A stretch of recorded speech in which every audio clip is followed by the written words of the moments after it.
Welcome back for day 2 of the April sew-along. Get your pattern piece for your sash, and I want you to fold it in half lengthwise with right sides together. And then I want you to stitch, leaving the straight end open. And this is just a 1/4 inch seam allowance. So you'll put, honestly, I probably wouldn't put very many pins in here because you can kind of hold those edges together as you sew. And you're going to sew all the way down, pivot, and then sew all the way to the point. After you've done that, trim the seam allowance to 1/8 of an inch, and then we're going to turn it right side out and press it. And to turn it right side out, I just grab a hold of each fabric, each side. It really is not as hard as I'm making it look.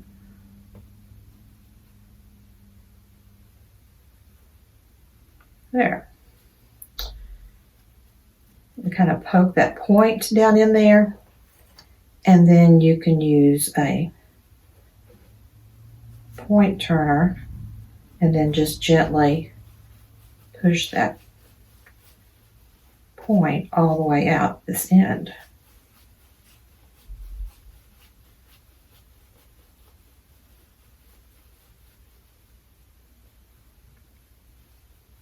We are on step 22.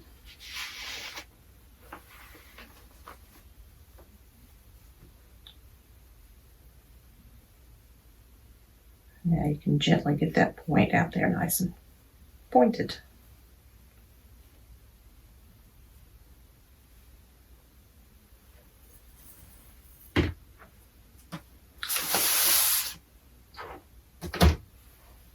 After you've done that, press. And the first time I press, I don't press very hard, but I press with that seam up so that I can get it flat. I don't really want to crease the edges of the sash right now.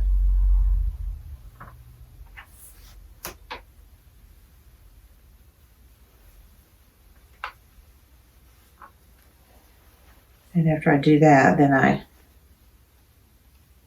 place the seam on the edge like it will be.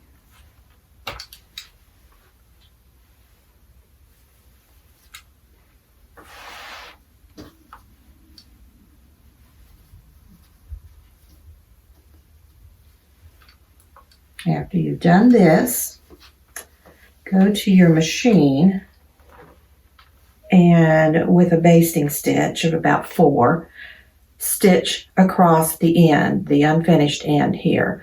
Stitch once about an 1/8 of an inch from the edge, and then once about 3/8 of an inch from that edge. And what we're going to do is we're going to gather that up to fit between the sash placement lines. So let's get that done.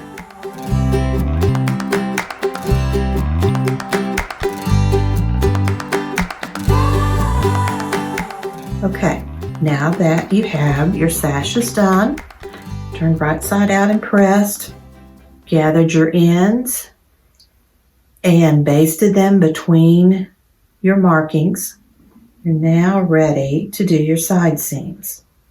When we do the side seams, we do lining to lining and fabric to fabric. So match your underarm seam.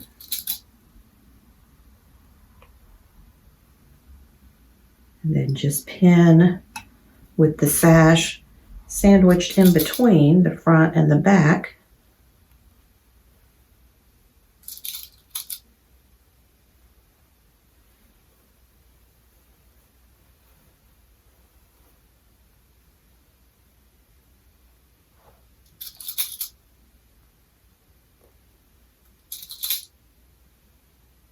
After you've stitched, then press those side seams open.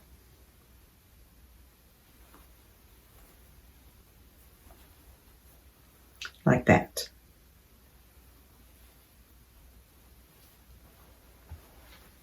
Now we're ready to go to our skirts.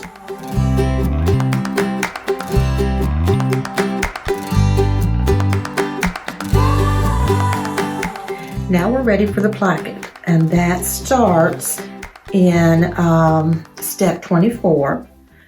So I've drawn my V on here, and I've stitched my V. I stitched it in green thread, hoping that it would make it a little more visible, but I really don't think it does. When we did the scallops class, the Victoria scallops class a few weeks ago, I did a more detailed demonstration of this very same placket.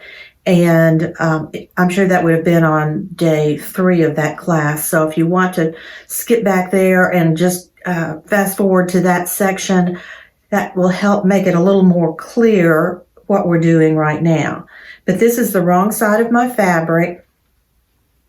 I'm going to cut down the middle of my V. Now that I've stitched, I stitched down to the point, stopped, pivoted, took one stitch, and then pivoted again and went back up to the top.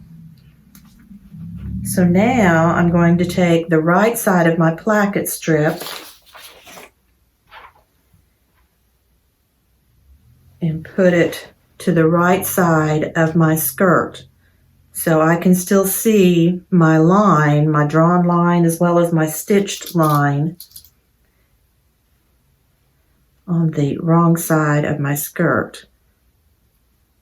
So I'm going to pin at the top of the placket, starting with the 2 raw edges together. And then as I move down the strip, the slit or the V angles in. So by the time you get to that point, that dot at the bottom, you're just a scant 1/4 inch away from the edge of the strip. So you're really sewing straight. You're not going to pivot. You're going to sew straight. You're going to sew on that drawn line and that stitching line from the V. And when you get down to the point, you'll stop with your needle down in the fabric, raise your presser foot, move any extra fabric out of the way so you don't get a pucker, and then you will stitch back up that line, angling it back over so that when you get back to the top of the slit at the top of the skirt, your edges will be even again with your placket strip.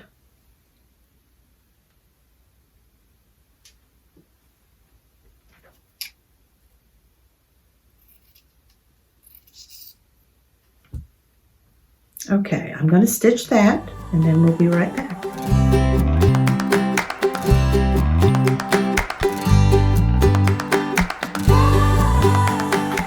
Now we're ready to finish the placket. I've pressed the seam allowance from the placket toward the placket strip. And now on this other long edge of the strip, I'm going to press it under 1/4 inch.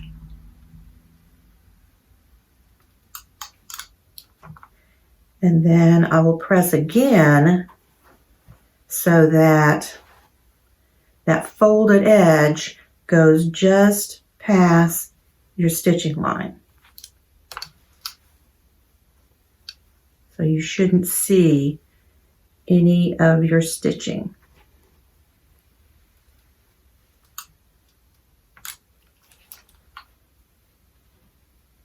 Once you've done that, pin to hold that in place. Now you can either whip stitch this down by hand, or you can flip it over, and from the right side of your skirt and the right side of your placket, stitch just barely onto the strip, because if you place that fold past the stitching line and you stitch on this side of the stitching line, then you should be catching that folded edge all the way down.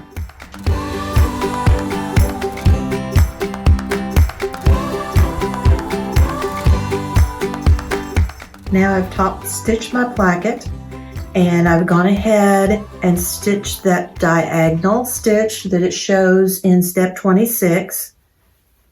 And you're looking at the right side of my fabric.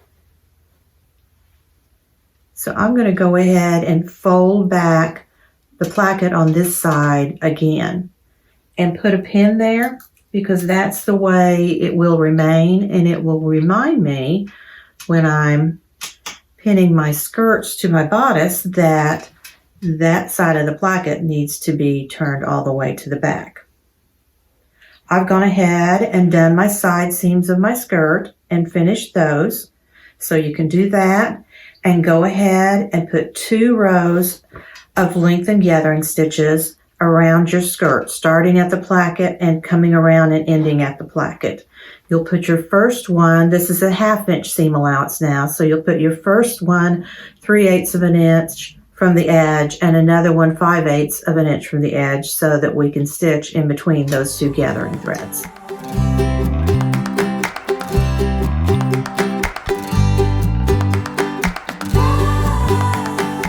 Now, before you gather up your skirt, mark the center front of your skirt. And on your bodice, mark the center front of your bodice. Mark it on the inside or the wrong side of your fabric. So now we're going to start pinning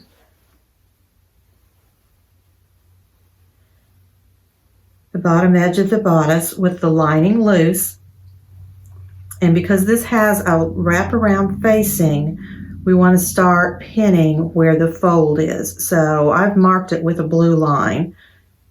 So it's actually that blue line or that fold that you place right up against the placket that is folded back. Remember, I put a pin there, and then when I did my gathering threads, I caught a little bit of the placket so I could take that pin out.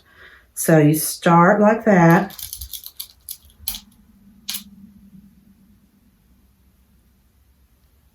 And then from there, I move over to the side seam and match that with the side seam of the skirt.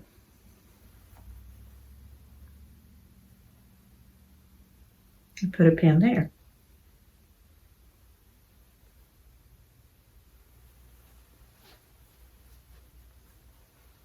And then I work along and find the center front of my skirt and match that with the center front of the bodice.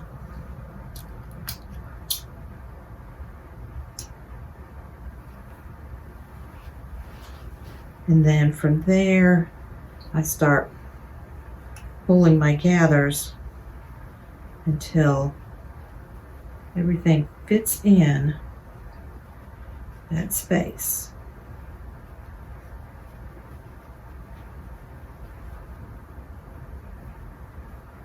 Turn it this way.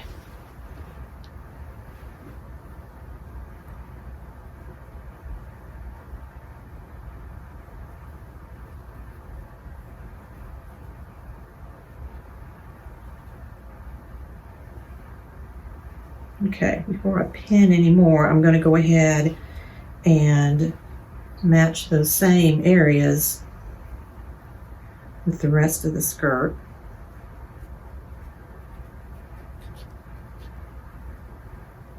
There's the side seam.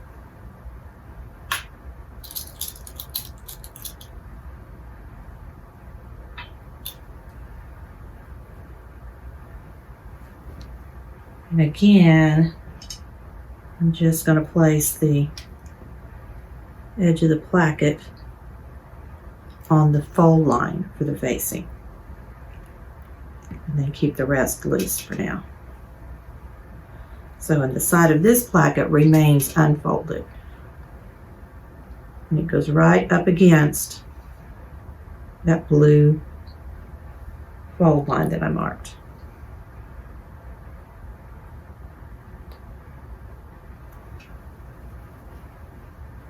Okay, I'm going to continue pinning, and I'll come back with my skirt stitched on, and that'll give you time to catch up to this point.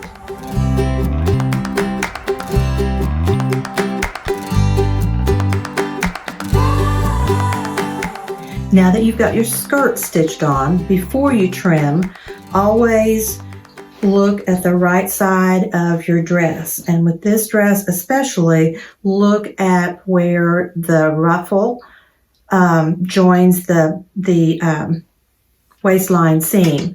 Actually, on one of mine, I had to take a few stitches out because some of the ruffle got caught down in there that didn't belong there. So always look and check on those kind of things before you trim. And I have trimmed to 1/4 inch, and now I am pinning my lining down. I've pressed it up 1/2 inch. So I've got that handwork to do. I'm going to do a little more pressing. The seam allowance or the hem allowance for this dress is 1/4 inch pressed up and then 3 inches. So I will do that and we'll be right back.